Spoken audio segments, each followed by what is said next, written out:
Hello everyone, welcome to part 20 of the Pokemon Red No Starter Run playthrough. Last time we just got here on the cycling road and we fought this dude and someone was poisoned. I don't remember who. And as luck would have it, I don't have any antidotes. Son of a bitch. Of course, that's always how it goes. You always get poisoned, paralyzed, or fucking burned on the rare occasion, and you don't have fucking anything to heal it, and it just it never fails. It always happens. Oh well, at least this gives me a good opportunity to kind of clean up my inventory a little bit. Got rid of 2 nuggets there, some more monies. That's always nice. But yeah, so this whole part's pretty much going to be just cycling road, and the entirety of cycling road is actually Route 16, which we were on, or we're actually on right now. That's where we found the Snorlax, with, it just connects, this and, Celadon. And then, the majority of it, when we're going downhill, is Route 17. And then, there's a little strip that leads, to, Fuchsia, and that's Route, obviously, 18. There's actually some Pokemon we can catch here as well. There'll be a strip of grass, you'll probably see it once I go down the hill, but as for now, like I said, we're just fighting all the trainers that are on the top of the slope. So as far as Pokemon we can catch here, nothing really anything too awesome. Spearows, Raticates, Doduos, which, the two-headed bird, Fearow, the evolution of Spearow. And that's it for red and blue. Not green. Yellow gets a Ponyta, which is a fire type Pokemon. I'm not sure if we've actually seen any Ponytas yet. And Dodrio, which is the evolution of Doduo, which that's something. You can actually catch their evolution. So it's actually only a 1% chance though. So fuck. Also for fishing. A lot of fishing shit here. I'm not sure how you can even fish here because you're always moving. I actually never tried fishing on this route. It'd be actually nice to test that later. But I mean, if you do want an idea, it's all water Pokemon here, folks. Magikarp, Poliwag, Goldeen, Tentacruel, Krabby, Goldeen again, and Magikarp again. Wow, you could catch a Magikarp with a Super Rod. Did not know that. It's level 15 though, so only got 5 more levels until it's a Gyarados. But it's all water Pokemon we've seen. So whenever there is fishing, if something catches my eye, I might mention it. But if not, it's whatever. This is a strip of grass I was talking about too. This is where we can get all the stuff I just listed off not too long ago. But yeah, like I said, I was gonna say last part. We're going downhill, even though it doesn't look like it, because, it's kind of hard to emulate looking like that on a 2D plane. So in order to kind of get the feel for that, you're always moving, and as you can see, you're moving pretty fast too. So if you just don't even press anything, just actually say if you're playing on a Game Boy, just put the Game Boy down, you'll be moving down. So, yeah, I guess you gotta kind of be careful if you want to try to avoid trainer battles here. Just don't go too crazy. I'm not sure if actually holding down makes you even go faster. Never really tried that, but it might. But like I said, don't know. And as you could see while I was moving around here, going up you go real slow. Going up left and right as well, you go real slow. If you're not going down, you're going slow. So in that regard, it does kind of stink. So I would definitely recommend traveling through this route going down. If you try taking this route to get back to Celadon, like say from Fuchsia to Celadon, it'll take forever because he'll be so slow. And you can't get off your bike, so not much you can do. One of these signs actually gives a tip that I actually didn't know about till I was recording this. If you hold down I think it's either B, A, or both, you could use either or,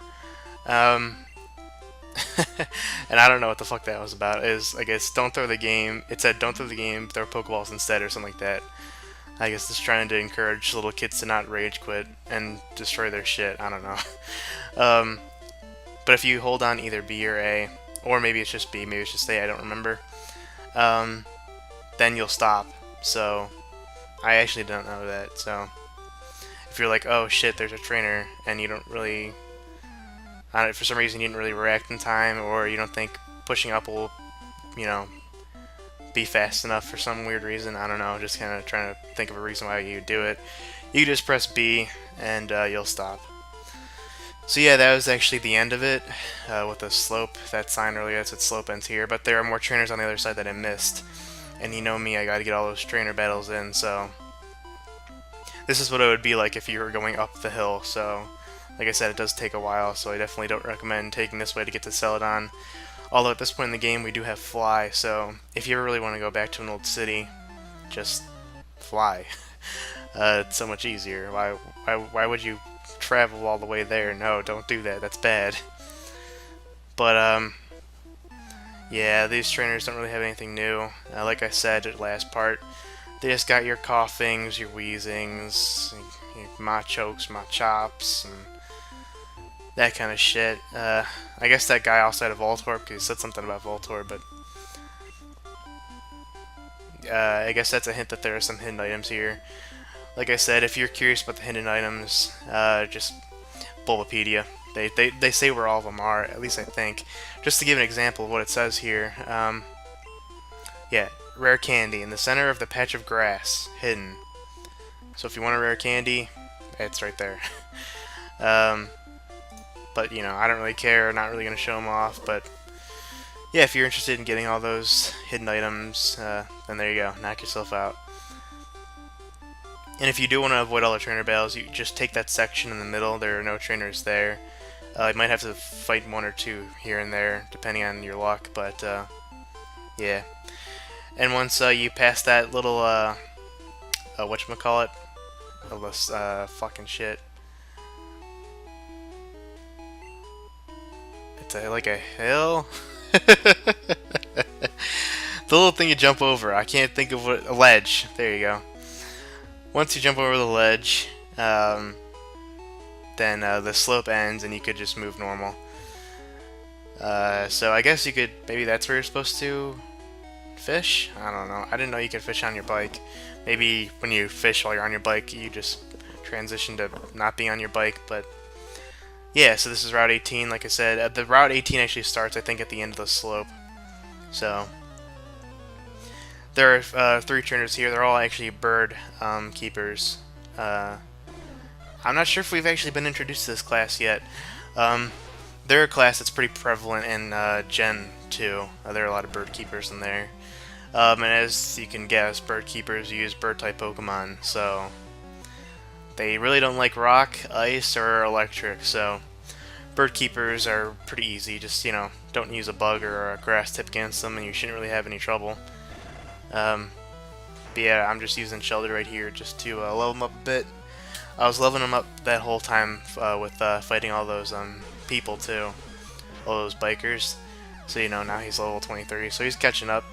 Still not where I want him, but he's getting there.